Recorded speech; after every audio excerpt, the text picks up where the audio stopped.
चलिए बेटा, very good evening and जय हिंद। तो बायोलॉजी में अपना चैप्टर चल रहा था, कौन सा? Principle of inheritance and variation. तो इसको कंटिन्यू करते हैं। और मैंने आपको सेक्स लिंक्ड इनहेरिटेंस की जो दो डिसीजेस थी, एक थी कलर ब्लाइंडनेस और दूसरी थी हीमोफीलिया। ठीक है, दोनों करा दी। अब आते हैं आपके ऑटोसोमल डिसीजेस। ठीक है, ऑटोसोमल डिसीजेस में आपकी जो मेन डिसीज है वो है थैलेसीमिया। तो थैलेसीमिया के बारे में पढ़ना हम स्टार्ट करते हैं।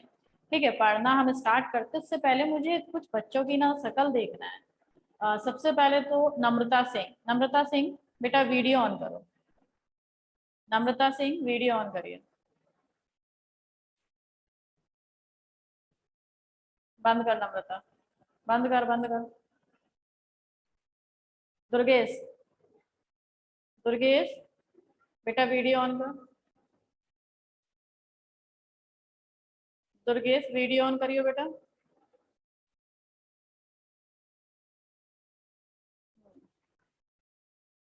बंद कर।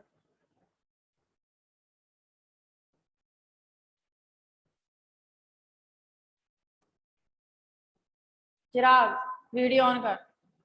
चिराग वीडियो ऑन कर।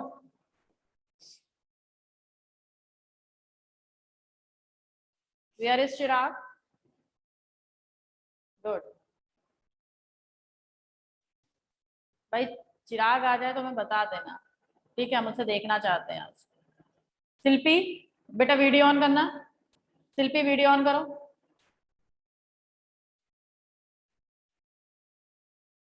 अरे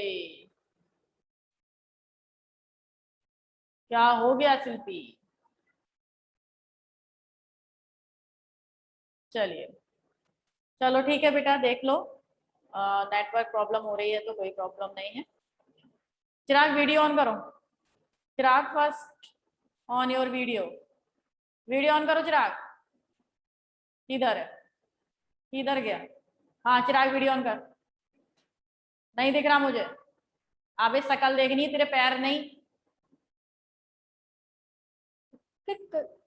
बंद कर ले, बंद कर ले। बहुत सुंदर, बहुत खूबसूरत हो गया भाई तू तो छुट्टियों में। चलो,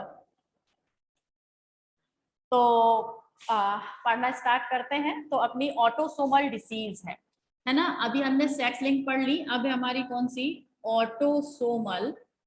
autosomal inheritable, inheritable, autosomal inheritable disease. Autosomal inheritable disease, और वो काफी इंपॉर्टेंट डिसीज है और उस डिसीज का नाम है थैलेसीमिया।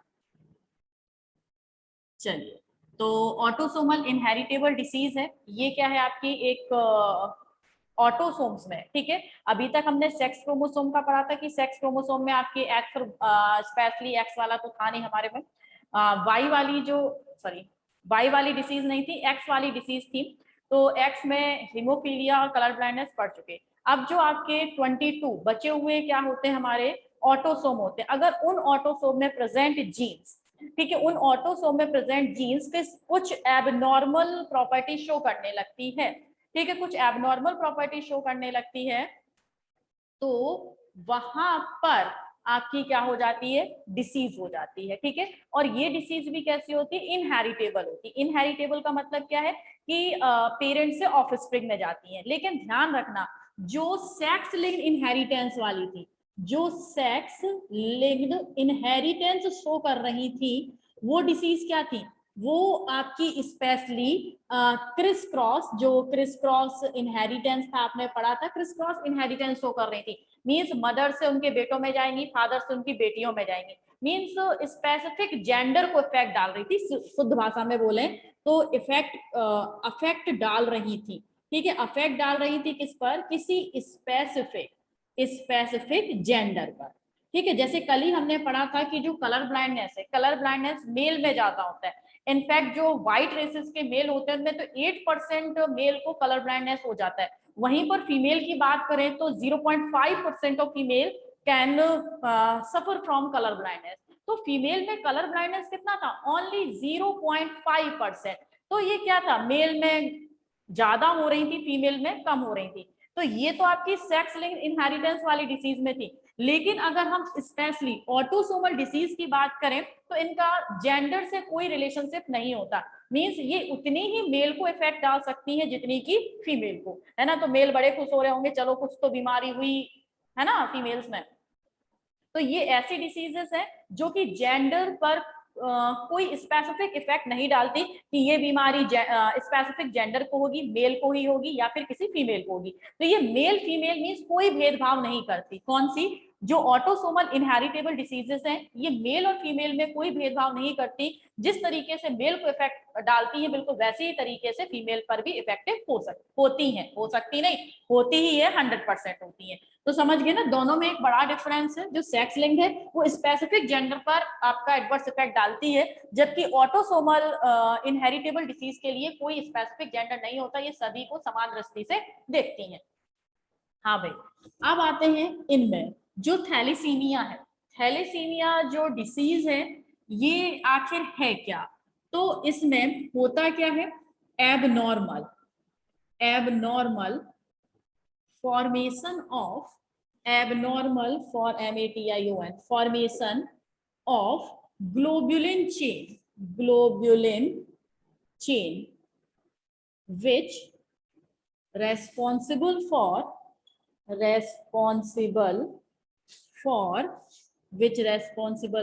formation of blood। ठीक है, इसमें क्या हो जाती है, abnormal formation of globulin chain. ठीक है, आपको पता है जो नॉर्मल पर्सन है, बहुत ध्यान से सुनना, इसमें थोड़ा सा समझिएगा, ज्यादा नहीं, थोड़ा सा डिफिकल्ट टॉपिक है। थैलेसीमिया थोड़ा सा हल्का सा डिफिकल्ट है, लेकिन मुझे पता है तुम समझ जाओगे, तुम सब बहुत समझदार हो, है ना। तो ज्यादा घबराना नहीं, बस समझ लेना कि यहाँ पर जो थैलेसीमिया है, थैलेसीमिया पहले समझा देती हूँ फिर लिखूंगी आपके लिए। थैलेसीमिया में क्या होता है कि अधिकतर एनीमिया हो जाता है। एनीमिया का मतलब समझते हो, ब्लड की कमी हो जाती है। जिस पर्सन को भी थैलेसीमिया होता है, और भाई ये एक ऑटोसोमल रिसेसिव डिसीज है, ठीक है। ऑटोसोमल ये लिख देती हूँ, मैं भूल जाऊंगी नहीं तो।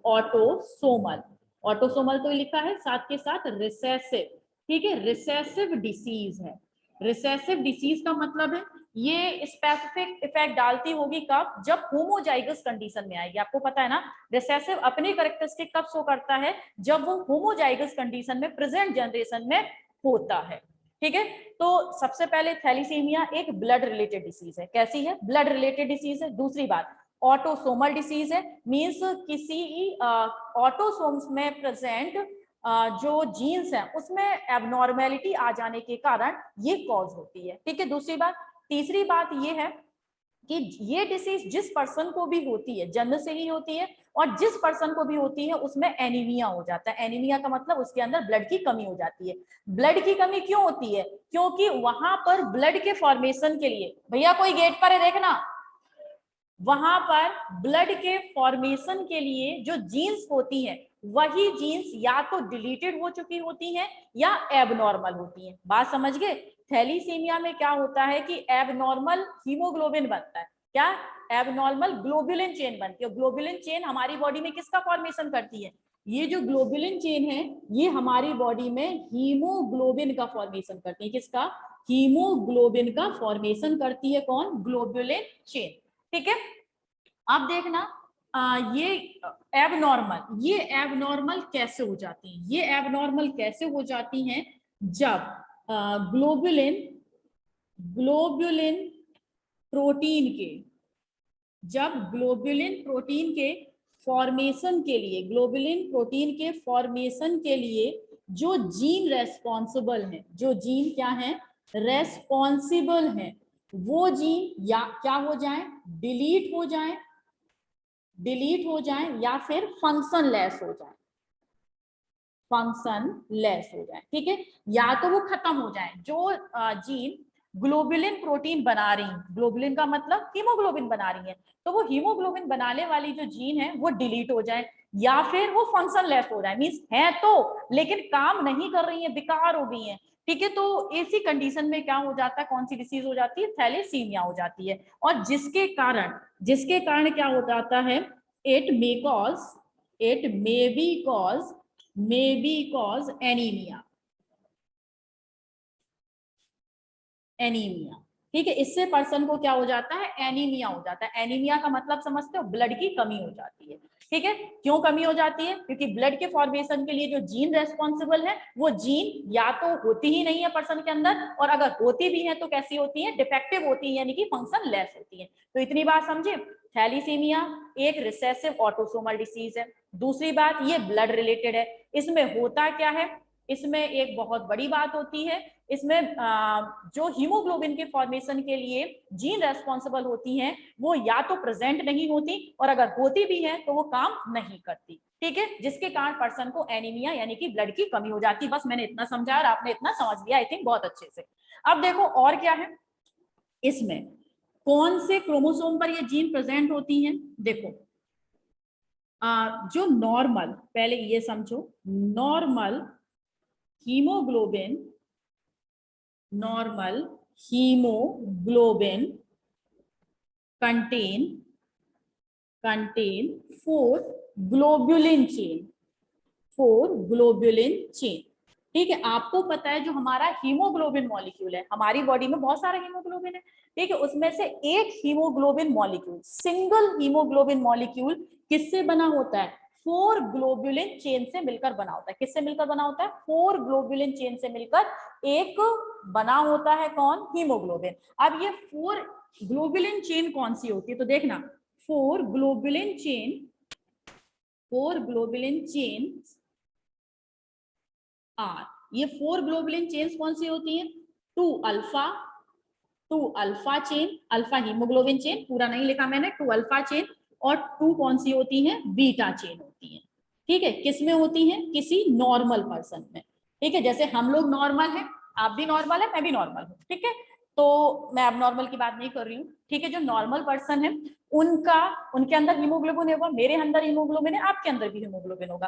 तो हमारे हीमोग्लोबिन में क्या होगा, 4 ग्लोबुलिन चेन प्रेजेंट होंगी, ठीक है। उनमें से 2 अल्फा होंगी और 2 कौन सी होंगी, बीटा होंगी, ठीक है। तो ये नॉर्मल पर्सन की कंडीशन है, क्या, जिसमें 2 अल्फा और 2 बीटा चेन से मिलकर एक हीमोग्लोबिन मॉलिक्यूल का फॉर्मेशन होता है, ठीक है। ऐसे होता है, देखो जैसे कि यहां पर ये एक अल्फा है, यहां पर ये एक अल्फा चेन है, ठीक है, ये 2 अल्फा चेन हो गई, और ये 2 हो गई कौन सी आपकी, बीटा चेन, ये 2 बीटा चेन हो गई, ठीक है। ग्रीन वाली कौन सी है, बीटा चेन, ये वाली कौन सी है, बीटा चेन, और ये कौन सी है, अल्फा चेन, ये कौन सी है, अल्फा चेन, और इनके बीच में आपको पता है आयरन प्रेजेंट होता है।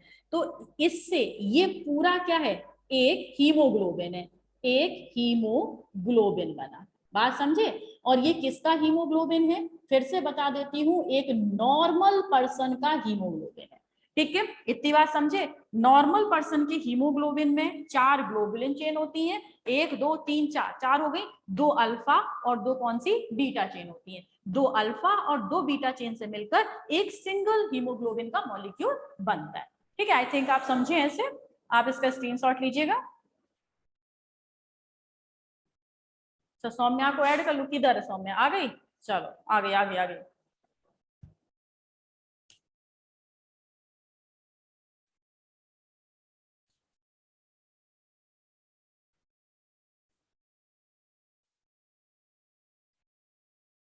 ओके, रफ कर दू बेटा, याद रखना अभी मैंने क्या बताया नॉर्मल में।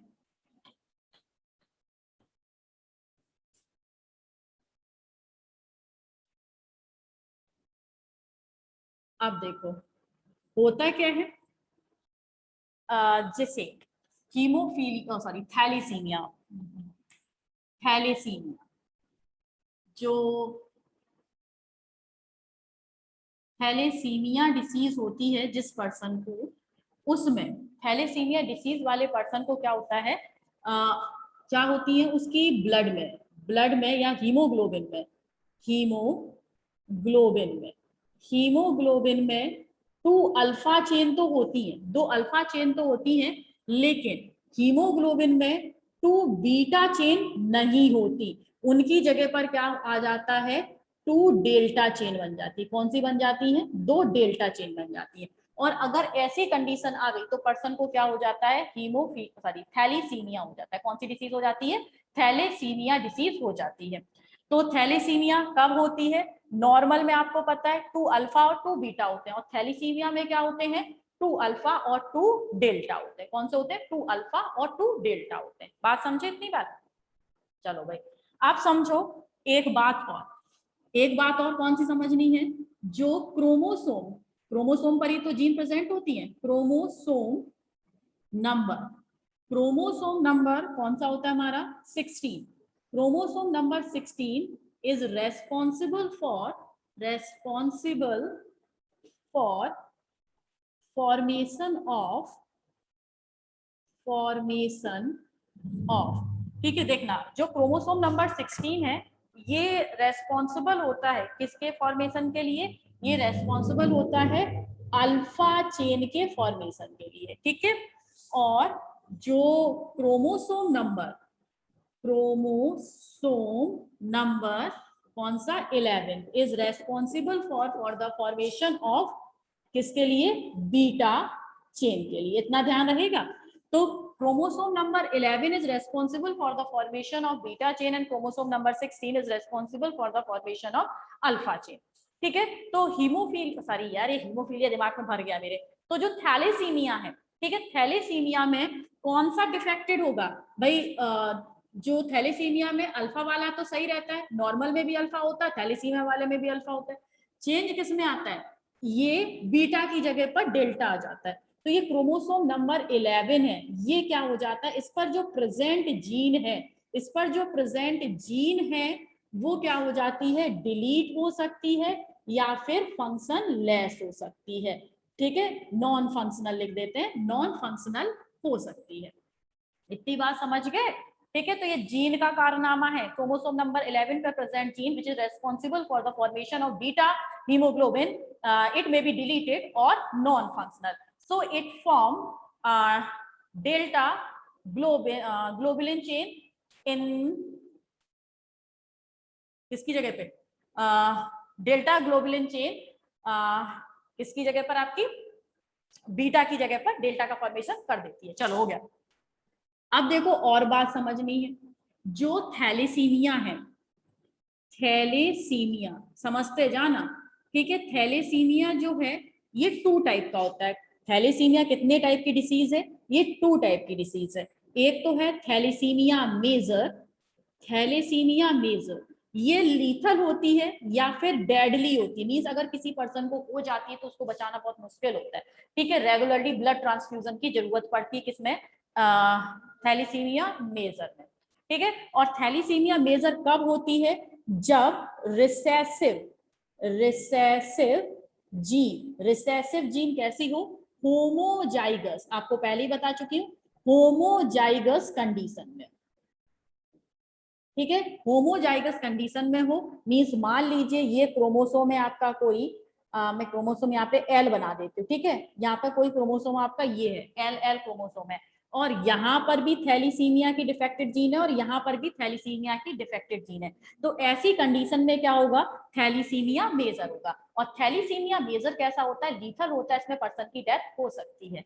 अब बात करते हैं दूसरा थैलीसीमिया, दूसरा होता है थैलीसीमिया माइनर, ठीक है। कौन सा होता है? Thalassaemia minor. और थैलेसीमिया माइनर को एक स्पेशली नाम लिखिएगा, कूलीज डिसीज, ठीक है। इसे हम कूलीज डिसीज भी बोलते हैं, जो कि लीथल नहीं होता, ये पर्सन अपनी नॉर्मल लाइफ जी सकता है कुछ मेडिसिन को इनटेक करके। और ये होता कब है? ये आपका होता है हेट्रोजाइगस कंडीशन में, हेट्रोजाइगस कंडीशन में, ठीक है। किसमें? हेट्रोजाइगस कंडीशन में। जैसे ये आपकी जीन है विच is responsible for the formation of beta globulin chain, और इसमें एक पर डिफेक्टिव जीन है और दूसरी पर नहीं है, तो कौन सी हुई? Heterozygous condition. और अगर डिफेक्टिव जीन हेट्रोजाइगस कंडीशन में ऑटोसोम्स पर प्रेजेंट है तो वो थैलेसीमिया माइनर कॉज करती है, जिसे कि हम कूलीज डिसीज के नाम से भी जानते हैं, ठीक है। ये केवल आपको ये एल और ये मैंने क्रोमोसोम आपको समझाए हैं केवल समझाने के लिए, ठीक है। तो इसे मैं रफ कर देती हूँ, और ये आपका हो गया थैलेसीमिया मेजर और थैलेसीमिया माइनर। हो गई इतनी बात? नोट करिए, अभी इसके बारे में और भी बताना।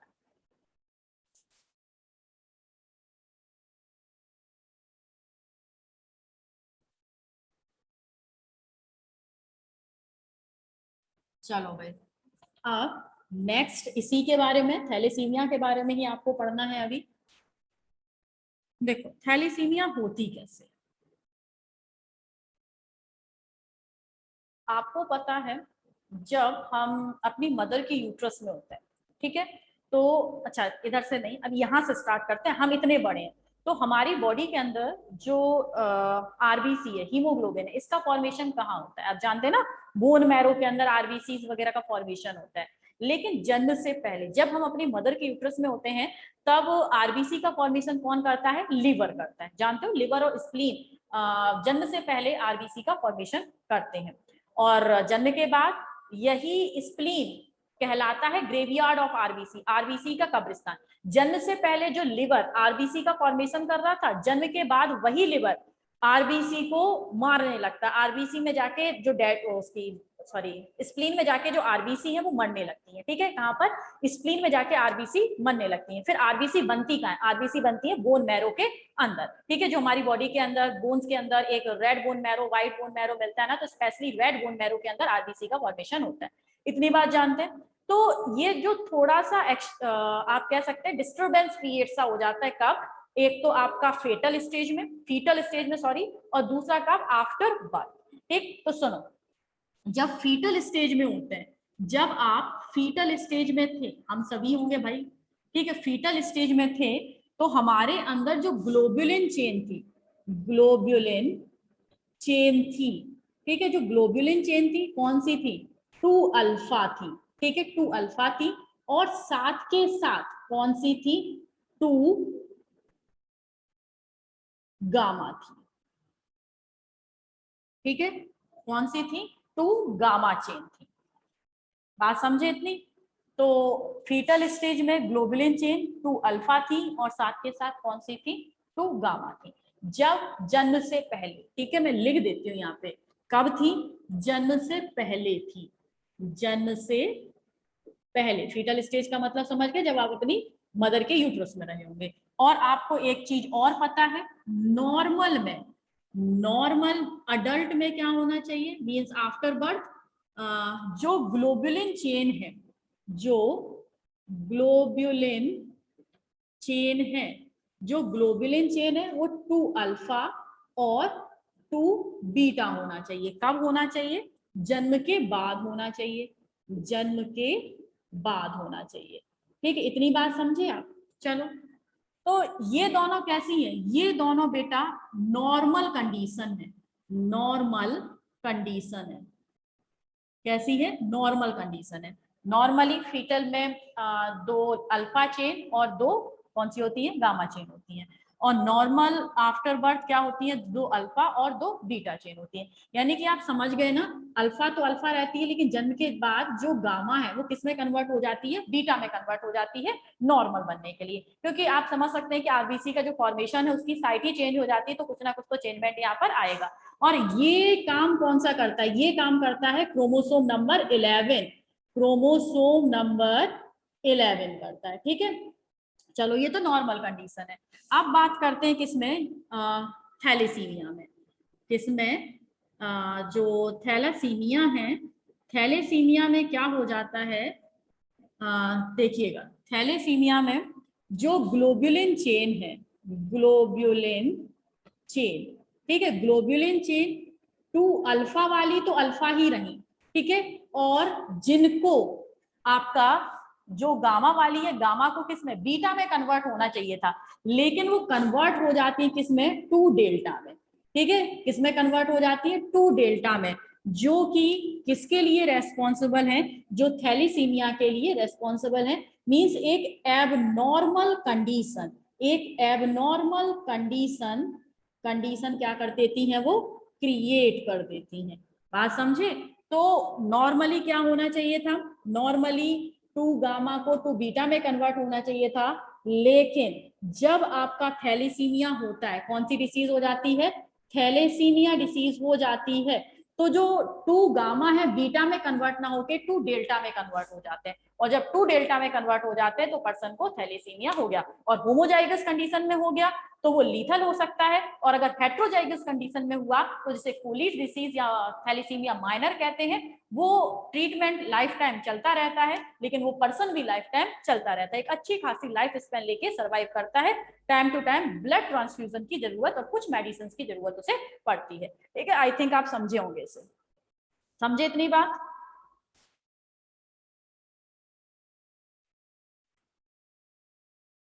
स्क्रीनशॉट जरूर लेना। बात समझे कि नहीं? ओके, ठीक। तो ये थी अपनी कौन सी डिसीज? ये थी अपनी थैलीसीमिया डिसीज, जो कि ऑटोसोमल है। इसमें किसी भी टाइप के कोई क्रॉस नहीं है।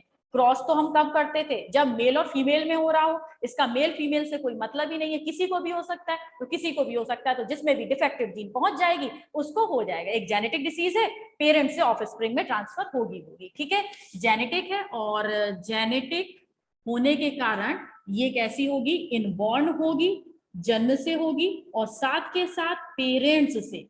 ठीक है, किसमें? ऑफ स्प्रिंग्स में, ऑफ स्प्रिंग्स में ट्रांसफर भी होगी।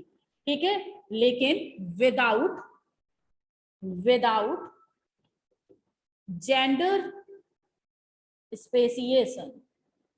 ठीक है, किसी जेंडर के स्पेसिएशन के बगैर।